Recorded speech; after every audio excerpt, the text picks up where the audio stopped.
Last கிளாஸஸில் பயிற்சி 3.18 examples பார்த்தோம். Exercise some பார்க்கலாம். ஏ கமா பி என்ற அணிகள் கீழ்கண்டவாறு இருப்பின் ஏபியின் வரிசையை காண்க. 4 சப்டிஷன் கொடுத்துருக்காங்க. 1 2 3 4.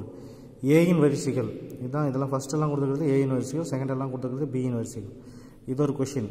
ஓகேங்களா, இது ஒரு கொஷின். ஏயின் வரிசை பாருங்கள் எப்படி போகலான்ட்டு. இப்போ ஏயின் வரிசை இங்கே என்ன கொடுத்துருக்காங்க பாருங்கள். ஏயின் வரிசை 3×3, பியின் வரிசை 3×3.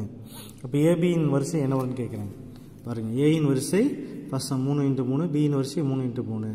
இப்போ இது ரெண்டும் சமமாக இருந்தால் சமமாக இருக்குது. அப்போ ஏபியின் வரிசை 3×3. ஓகேங்களா, நம்ம ஒரு எக்ஸாம்பிள் சொல்கிற மாதிரி A × 3×3, B = 3×3 அப்படின்னா இது ரெண்டும் சமமாக இருந்தால் மல்டிஃபை பண்ணிக்கலாம். மல்டிஃபை பண்ணால் ஏபியோட வரிசை 3×3. அவ்வளோதான். இதுதான் ஃபஸ்ட் சப்டிஷனு. ரெண்டாவது பாருங்கள், இது செகண்ட் சம். ஏயின் வரிசை 4×3, பியின் வரிசை 3×3.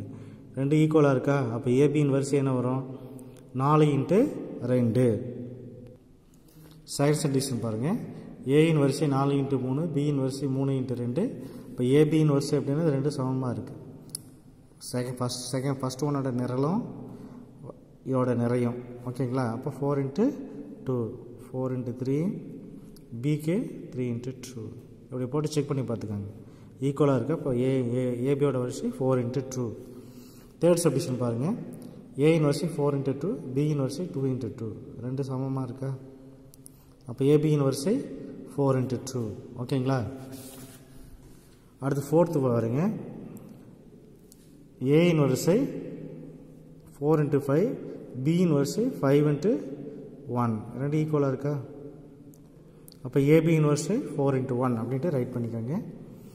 நெக்ஸ்ட்டு ஏயின் வரிசை 1×1, பியின் வரிசை 1×3. ரெண்டு ஈக்குவலாக இருக்குது. இப்போ ஏபியின் வரிசை 1×3 அப்படின்ட்டு ஃபினிஷ் பண்ணிக்கோங்க. ஃபஸ்ட்டு 3 சம்ஸு நான் நோட்டில் போட்டிருக்கேன். ஓகேங்களா, ரிமைனிங் 2 சம்ஸு நீங்கள் கிளாஸ் ஒர்க் நோட்டில் காப்பி பண்ணிக்கோங்க. ஓகே, அடுத்த சம் பார்க்கலாம் பாருங்கள்.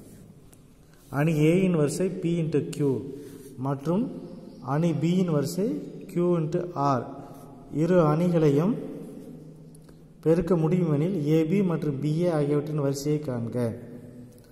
ஏங்கிற அணியோட வரிசை கொடுத்துருக்காங்க. இங்கே கொடுத்த மாதிரி 3×3 நம்பர் கொடுத்துருக்காங்க. P×Qன்னு கொடுத்துருக்காங்க. அணி பியின் வரிசை Q×R இரு அணிகளையும் பெருக்க முடியுமெனில் ஏபி மற்றும் பிஏ ஆகியவற்றின் வரிசையை காண்க. ஏபி மற்றும் பிஏ ஆகியவற்றின் வரிசையை காண்க அப்படின்னு கேட்குறாங்க. பாருங்கள், ஏயின் வரிசை P×Q, பியின் வரிசை Q×R. இப்போ ரெண்டு ஈக்குவலாக இருக்கா? இதோட நிரல் இது வந்து என்ன சொல்கிறாங்க? நிரல். ஏயின் நிரல், பியின் நிறை ரெண்டும் ஈக்குவலாக இருக்குது. ஏயின் நிரல்களின் எண்ணிக்கையும் பியின் நிறைகளின் எண்ணிக்கையும் சமமாக இருக்கிறது. ஓகேவா, அதனால் ஏபியின் மல்டிஃபை பண்ணலாம். ஏபியின் வரிசை = P×Q. அடுத்தது பிஏயின் வரிசைன்னு கேட்குறாங்க. கொஸ்டினில் என்ன கேட்குறாங்க? பிஏ ஆகியவற்றின் வரிசை காண்க. பிஏ வரிசை கண்டுபிடிக்குமான்னு பார்க்கலாம். பிங்கிறது இங்கே என்ன இருக்குது? Q, இங்கே R இருக்குது. இது வந்து நாட் ஈக்குவல். இது வந்து என்னது? Not equal. இங்கே ஆர்ன்னு இருக்குது, இங்கே பின்னு இருக்குது. வெவ்வேறையாக இருக்குது. வெவ்வேறையாக இருந்தால் நம்ம என்ன பண்ண முடியாது? மல்டிஃபை பண்ண முடியாது. அதனால் பிஏ என்ற அணியை வரையறுக்க முடியாது.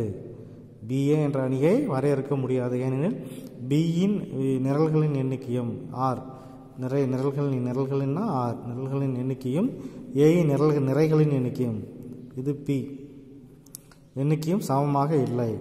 அதனால் ஏபியை பிஏவை வரையறுக்க முடியாது அப்படின்ட்டு நீங்கள் ஆன்சர் பண்ணிக்கலாம். ஒன்றும் இல்லைங்க, ஏபிங்கிறது டேரெக்டாக அப்படியே நீங்கள் போட்டு பார்த்தீங்கன்னா தெரியும். ஓகேவா, ஏபியின் வரிசை கண்டுபிடிச்சிடலாம். பிஏங்கிற வரிசை பார்த்தீங்கன்னா பிஏ, இங்கே ஆர்ன்னு இருக்குது, இங்கே பின்னு இருக்குது. அதனால் நம்ம வந்து மல்டிஃபை பண்ண முடியாது. சமமாக இருந்தால் தான் மல்டிஃபை பண்ண முடியும். அதனால் அதுக்கு ரீசன் எழுதிடுங்க. தட்ஸ் ஆல், அவ்வளோதான்.